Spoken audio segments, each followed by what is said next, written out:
Welcome to Lobster's list for August 8th, 2012. Number 1. Bliss is a 2D platformer with a goal of just $1,500.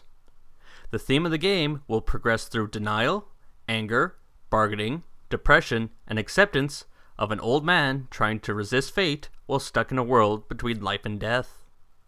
One ability for solving puzzles with is that the player can freeze time. Another ability is a boomerang, so when the two are used together, you can jump off the boomerang while it is frozen in time. It will launch for PC, with Mac and Linux support coming later. You can get a DRM-free copy of the game for a $5 pledge that also includes a copy of the creator's previous game, Lament, for PC. There is also a reward that lets you submit a 75-character message for a deceased relative that will go in the game's credits. At the time of this recording, it has only raised $37 with 6 backers. If you like games that feel like Limbo did, you should probably take a look at helping this campaign. Number 2. Evilot is a puzzle defense game where you can play as an evil overlord in retirement, trying to defend his remaining fortune from the heroes that continue to bother him. The platforms it is targeting are PC, Mac, Linux, iOS, and Android. Its developers are also trying to have it as one of the launch titles on the Ouya console and have already backed the project for a developer kit. Some of the funding will go towards recording the soundtrack with a live orchestra. As well, for each increment of $2,000 above the $10,000 goal, an additional level will be added to the planned 50 levels. You can pre-order the game at the $10 tier. $15 adds multiple copies of the game so you can play it on different platforms, and the $25 tier adds a download of the soundtrack and being named in the credits. The music samples on the project page are atmospheric, and I like the art style. It is also nice to see so many platforms supported at the start and not as stretch goals. I also like being able to play as the villain. While this looks a lot like Plants vs. Zombies, the first project update describes how its mechanics are different, such as that units can be combined into more powerful ones. Number 3. Flight of the Wisp from Phoenix Dawn Studios is a 2.5D puzzle game with a steampunk setting. The premise is that a sentient wisp of energy awakens in an abandoned laboratory and seeks to escape. To solve puzzles, the wisp takes on the properties such as water, wind, fire, electricity, and frost. It is currently targeting PC and Mac, with iOS and Android ports possible in the future. You can pre-order a copy at the $15 tier. I've recently watched Total Biscuit's impression video for the adventure puzzle game Unmechanical, so I'm heavily reminded of that game when I look at Flight of the Wisp. Number 4. Cheetahmen 2: The Lost Levels is a project to produce a fixed version of a sequel that exists in extremely buggy form. Some of the history behind this is that there was an expensive cartridge for the NES called Action 52. One of the 52 games was called the Cheetahmen and is considered the best game out of the many bad games on that multi-cart. The 1,500 copies of the sequel that were found in a warehouse are highly prized collector items due to a cult following. A glitch prevented players from passing level 4, which is one of the things this project will fix. This game will actually be a functional NES cartridge that you can get at the $60 tier.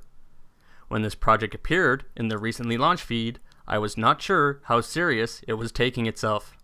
At first, I wasn't even sure if the Angry Video Game Nerd was involved or if they had just used footage from his Action 52 episode.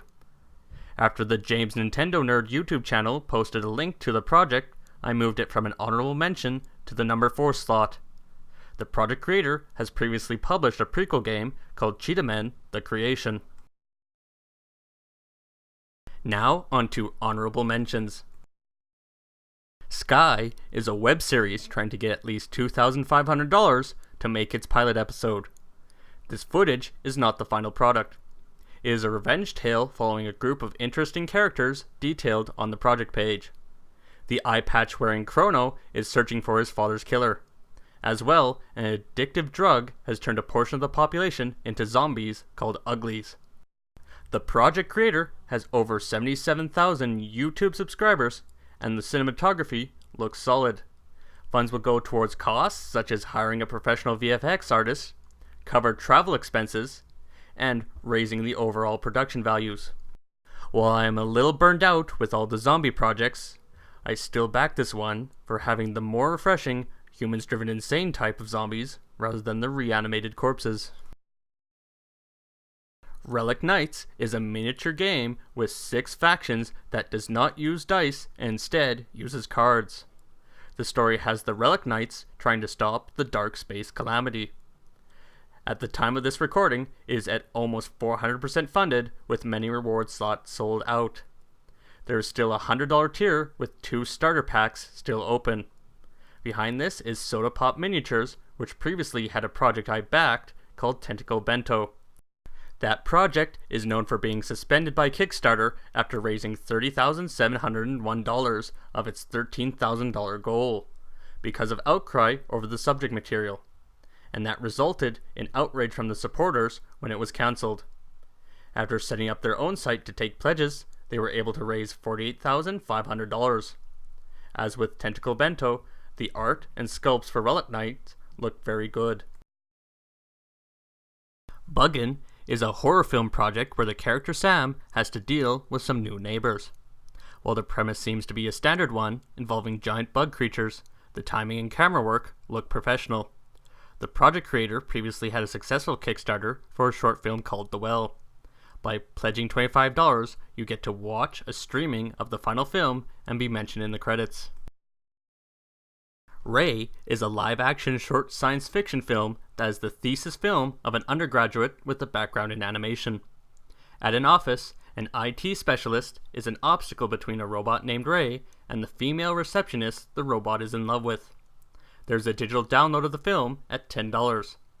The robot's design looks good, and the project page has enough details to show some good effort is behind it.